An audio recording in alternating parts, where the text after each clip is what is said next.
आषाढी एकादशीसाठी आज मी साबुदाणा वडे बनवले आहेत. तर हे वडे एकदम कुरकुरीत आणि खायला तर एवढे खमंग झालेत ना, तर मी वडे दह्यासोबत घेतलेत. तुम्ही शेंगदाण्याची चटणी घेतली तरी पण चालेल.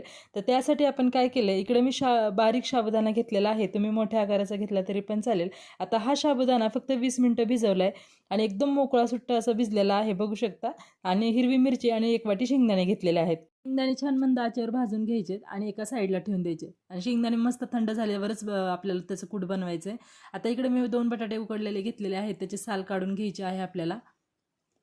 आता याची साल काढून झाले की इकडे मी शेंगदाण्याचं कूट पण करून घेते. शेंगदाण्याचं कूट झालं की आपल्याला लगेच मिरच्या पण वाटून घ्यायच्या आहेत. आता हे सगळं एकत्र करण्यासाठी प्लेटीमध्ये मी शाबू घेतला आहे टाकून.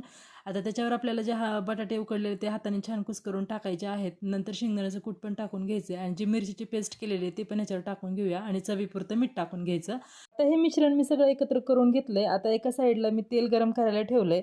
आता तोपर्यंत आपण वडे तयार करून घेऊ. तर हाताला थोडंसं पाणी लावायचं आहे आणि थोडासा गोळा घ्यायचा आणि छान असे हाताने थापून आपल्याला हे वडे तयार करून घ्यायचे आहेत. अशा पद्धतीने मी सगळे वडे तयार करून घेतलेले आहेत.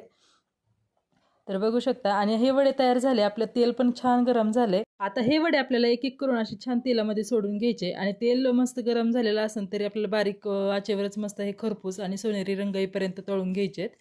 तर बघू शकता मस्त असे सोनेरी रंग आला आणि एकदम खरपूस असे झालेले आहेत.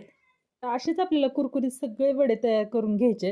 तर बघू शकता एकदम सोनेरी रंग येईपर्यंत मी सगळे वडे असे तयार करून घेतलेले आहेत. आता मस्त तळून झालेत आणि हे वडे तुम्ही दह्यासोबत किंवा मग शेंगदाण्याच्या चटणीसोबत सुद्धा घेऊ शकता. आणि ही रेसिपी कशी वाटली नक्की कमेंट करून सांगा आणि आपल्या पेजला फॉलो करायला विसरू नका. Bye bye.